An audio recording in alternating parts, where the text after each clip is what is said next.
Atos dos Apóstolos, capítulo 3. Certo dia, Pedro e João estavam subindo ao templo na hora da oração, às 3 horas da tarde. Estava sendo levado para a porta do templo chamada Formosa, um aleijado de nascença, que ali era colocado todos os dias para pedir esmolas aos que entravam no templo. Vendo que Pedro e João iam entrar no pátio do templo, pediu-lhes esmola. Pedro e João olharam bem para ele então Pedro disse: "Olhe para nós." O homem olhou para eles com atenção, esperando receber deles alguma coisa.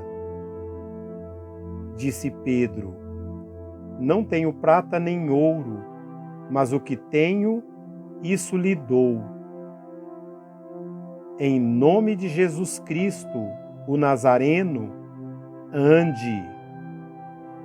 Segurando-o pela mão direita, ajudou-o a levantar-se, e imediatamente os pés e os tornozelos do homem ficaram firmes.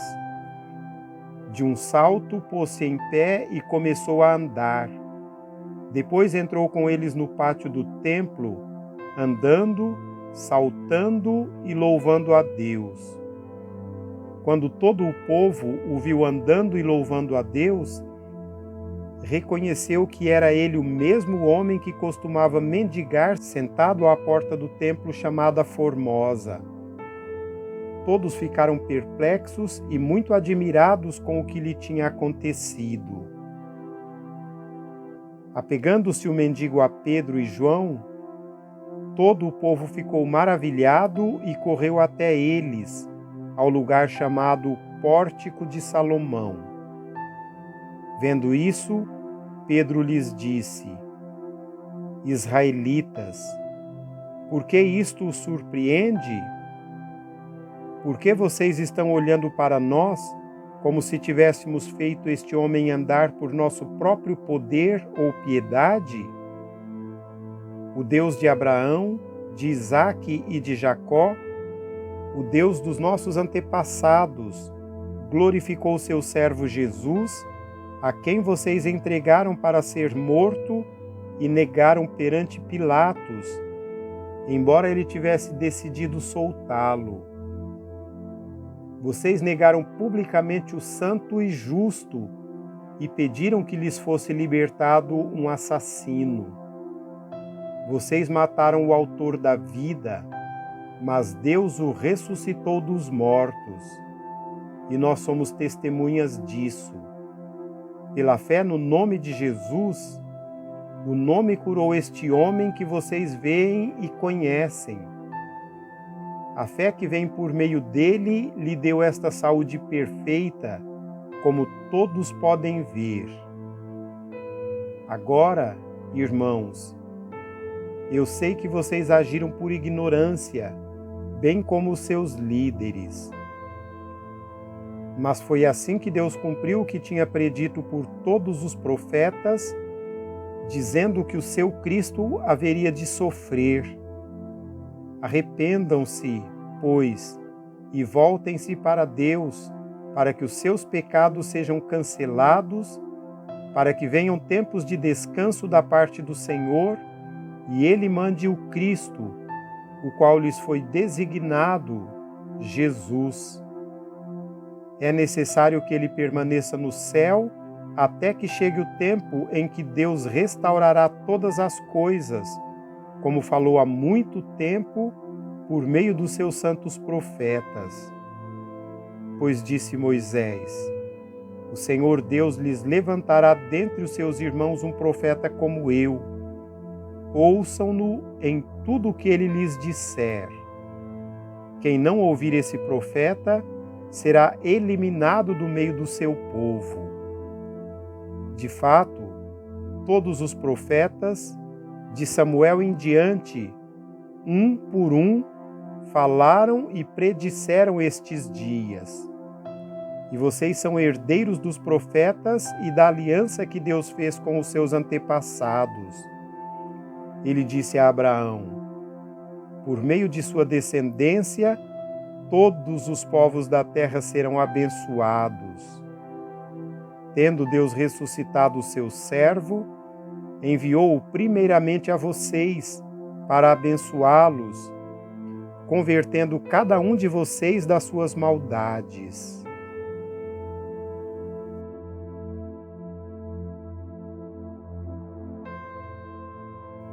Capítulo 4.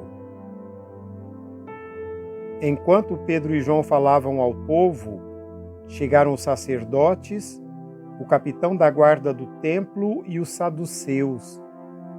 Eles estavam muito perturbados porque os apóstolos estavam ensinando o povo e proclamando em Jesus a ressurreição dos mortos. Agarraram Pedro e João e, como já estava anoitecendo, os colocaram na prisão até o dia seguinte.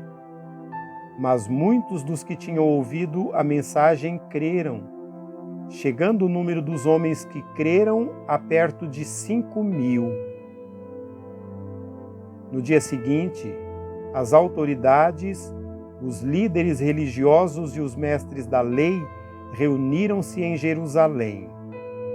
Estavam ali Anás, o sumo sacerdote, bem como Caifás, João, Alexandre e todos os que eram da família do sumo sacerdote. Mandaram trazer Pedro e João diante deles e começaram a interrogá-los. Com que poder ou em nome de quem vocês fizeram isso? Então Pedro, cheio do Espírito Santo, disse-lhes: autoridades e líderes do povo, visto que hoje somos chamados para prestar contas de um ato de bondade em favor de um aleijado, sendo interrogados acerca de como ele foi curado, saibam os senhores e todo o povo de Israel que por meio do nome de Jesus Cristo, o Nazareno, a quem os senhores crucificaram, mas a quem Deus ressuscitou dos mortos, este homem está aí curado diante dos senhores. Este Jesus é a pedra que vocês, construtores, rejeitaram e que se tornou a pedra angular. Não há salvação em nenhum outro, pois, debaixo do céu, não há nenhum outro nome dado aos homens pelo qual devamos ser salvos. Vendo a coragem de Pedro e João e percebendo que eram homens comuns e sem instrução, ficaram admirados e reconheceram que eles haviam estado com Jesus. E como podiam ver ali com eles o homem que fora curado, nada podiam dizer contra eles.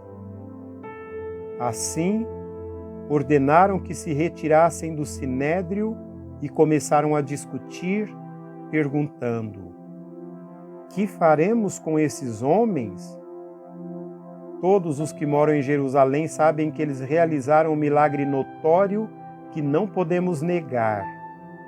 Todavia, para impedir que isso se espalhe ainda mais entre o povo, precisamos adverti-los de que não falem com mais ninguém sobre esse nome. Então, chamando-os, novamente ordenou-lhes que não falassem nem ensinassem em nome de Jesus. Mas Pedro e João responderam: julguem os senhores mesmos se é justo aos olhos de Deus obedecer aos senhores e não a Deus. Pois não podemos deixar de falar do que vimos e ouvimos. Depois de mais ameaças, eles os deixaram ir. Não tinham como castigá-los, porque todo o povo estava louvando a Deus pelo que acontecera, pois o homem que fora curado milagrosamente tinha mais de 40 anos de idade. Quando foram soltos, Pedro e João voltaram para os seus companheiros e contaram tudo o que os chefes dos sacerdotes e os líderes religiosos lhes tinham dito. Ouvindo isso, levantaram juntos a voz a Deus, dizendo: Ó soberano, tu fizeste os céus, a terra, o mar e tudo o que neles há. Tu falaste pelo Espírito Santo por boca do teu servo, nosso pai Davi. Por que se enfurecem as nações e os povos conspiram em vão? Os reis da terra se levantaram e os governantes se reuniram contra o Senhor e contra o seu ungido. De fato, Herodes e Pôncio Pilatos reuniram-se com os gentios e com o povo de Israel nesta cidade para conspirar contra o teu santo servo Jesus, a quem ungiste. Fizeram o que o teu poder e a tua vontade haviam decidido de antemão que acontecesse. Agora, Senhor, considera as ameaças deles e capacita os teus servos para anunciarem a tua palavra corajosamente. Estende a tua mão para curar e realizar sinais e maravilhas por meio do nome do teu santo servo Jesus. Depois de orarem, tremeu o lugar em que estavam reunidos. Todos ficaram cheios do Espírito Santo e anunciavam corajosamente a palavra de Deus. Da multidão dos que creram, uma era a mente e um o coração. Ninguém considerava unicamente sua coisa alguma que possuísse, mas compartilhavam tudo o que tinham. Com grande poder, os apóstolos continuavam a testemunhar da ressurreição do Senhor Jesus, e grandiosa graça estava sobre todos eles. Não havia pessoas necessitadas entre eles, pois os que possuíam terras ou casas as vendiam, traziam o dinheiro da venda e o colocavam aos pés dos apóstolos, que o distribuíam segundo a necessidade de cada um. José, um levita de Chipre, a quem os apóstolos deram o nome de Barnabé, que significa encorajador, vendeu um campo que possuía, trouxe o dinheiro e o colocou aos pés dos apóstolos.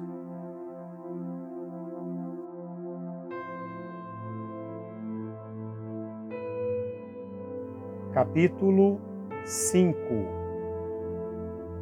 Um homem chamado Ananias, com Safira, sua mulher, também vendeu uma propriedade.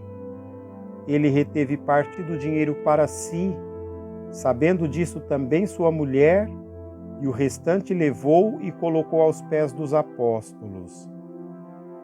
Então perguntou Pedro: Ananias, como você permitiu que Satanás enchesse o seu coração ao ponto de você mentir ao Espírito Santo e guardar para si uma parte do dinheiro que recebeu pela propriedade? Ela não lhe pertencia e depois de vendida, o dinheiro não estava em seu poder? O que o levou a pensar em fazer tal coisa? Você não mentiu aos homens, mas sim a Deus. Ouvindo isso, Ananias caiu morto. Grande temor apoderou-se de todos os que ouviram o que tinha acontecido. Então os moços vieram, envolveram seu corpo, levaram-no para fora e o sepultaram. Cerca de 3 horas mais tarde, entrou sua mulher, sem saber o que havia acontecido. Pedro lhe perguntou: Diga-me, foi esse o preço que vocês conseguiram pela propriedade? Respondeu ela: Sim, foi esse mesmo. Pedro lhe disse: Por que vocês entraram em acordo para tentar o Espírito do Senhor? Veja, estão à porta os pés dos que sepultaram seu marido, e eles a levarão também. Naquele mesmo instante, ela caiu morta aos pés dele. Então os moços entraram e, encontrando-a morta, levaram-na e a sepultaram ao lado de seu marido. E grande temor apoderou-se de toda a igreja e de todos os que ouviram falar desses acontecimentos. Os apóstolos realizaram muitos sinais maravilhosos entre o povo. Todos os que creram costumavam reunir-se no pórtico de Salomão. Dos demais, ninguém ousava juntar-se a eles, embora o povo os tivesse em alto conceito. Em número cada vez maior, homens e mulheres criam no Senhor e lhes eram acrescentados, de modo que o povo também levava os doentes às ruas e os colocavam em camas e macas, para que pelo menos a sombra de Pedro se projetasse sobre alguns, enquanto ele passava. Afluíam também multidões das cidades próximas a Jerusalém, trazendo seus doentes que eram atormentados por espíritos imundos, e todos eram curados. Então o sumo sacerdote e todos os seus companheiros, membros do partido dos saduceus, ficaram cheios de inveja. Por isso, mandaram prender os apóstolos, colocando-os numa prisão pública. Mas durante a noite, um anjo do Senhor abriu as portas do cárcere, levou-os para fora e disse: Dirijam-se ao templo e relatem ao povo toda a mensagem desta vida. Ao amanhecer, eles entraram no pátio do templo, como haviam sido instruídos, e começaram a ensinar o povo. Quando chegaram o sumo sacerdote e os seus companheiros, convocaram o sinédrio, toda a assembleia dos líderes religiosos de Israel, e mandaram buscar os apóstolos na prisão. Todavia, ao chegarem à prisão, os guardas não os encontraram ali. Então, voltaram e relataram: Encontramos a prisão trancada com toda a segurança, com os guardas diante das portas, mas, quando as abrimos, não havia ninguém. Diante desse relato, o capitão da guarda do templo e os chefes dos sacerdotes ficaram perplexos, imaginando o que teria acontecido. Nesse momento chegou alguém e disse: Os homens que o Senhor expuseram na prisão estão no pátio do templo, ensinando o povo. Então, indo para lá com os guardas, o capitão trouxe os apóstolos, mas sem o uso de força, pois temiam que o povo os apedrejasse. Tendo levado os apóstolos, apresentaram-nos ao sinédrio para serem interrogados pelo sumo sacerdote, que lhes disse: Demos ordens expressas a vocês para que não ensinassem nesse nome. Todavia, vocês encheram Jerusalém com sua doutrina e nos querem tornar culpados do sangue desse homem. Pelo que os outros apóstolos responderam: É preciso obedecer antes a Deus do que aos homens. O Deus dos nossos antepassados ressuscitou Jesus, a quem os senhores mataram, suspendendo-o num madeiro. Deus o exaltou, colocando-o à sua direita como príncipe e salvador, para dar a Israel arrependimento e perdão de pecados.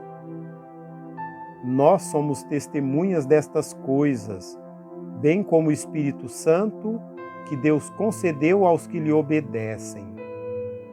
Ouvindo isso, eles ficaram furiosos e queriam matá-los. Mas um fariseu chamado Gamaliel, mestre da lei, respeitado por todo o povo, levantou-se no sinédrio e pediu que os homens fossem retirados por um momento. Então lhes disse: Israelitas, considerem cuidadosamente o que pretendem fazer a esses homens. Há algum tempo apareceu Teudas, reivindicando ser alguém, e cerca de 400 homens se juntaram a ele. Ele foi morto. Todos os seus seguidores se dispersaram e acabaram em nada.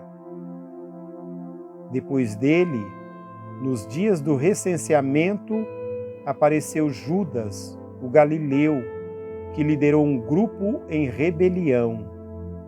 Ele também foi morto, e todos os seus seguidores foram dispersos. Portanto, neste caso eu os aconselho: deixem esses homens em paz e soltem-nos. Se o propósito ou a atividade deles for de origem humana, fracassará. Se proceder de Deus, vocês não serão capazes de impedi-los, pois se acharam lutando contra Deus. Eles foram convencidos pelo discurso de Gamaliel. Chamaram os apóstolos e mandaram açoitá-los. Depois, ordenaram-lhes que não falassem no nome de Jesus e os deixaram sair em liberdade. Os apóstolos saíram do sinédrio, alegres por terem sido considerados dignos de serem humilhados por causa do nome. Todos os dias, no templo e de casa em casa, não deixavam de ensinar e proclamar que Jesus é o Cristo.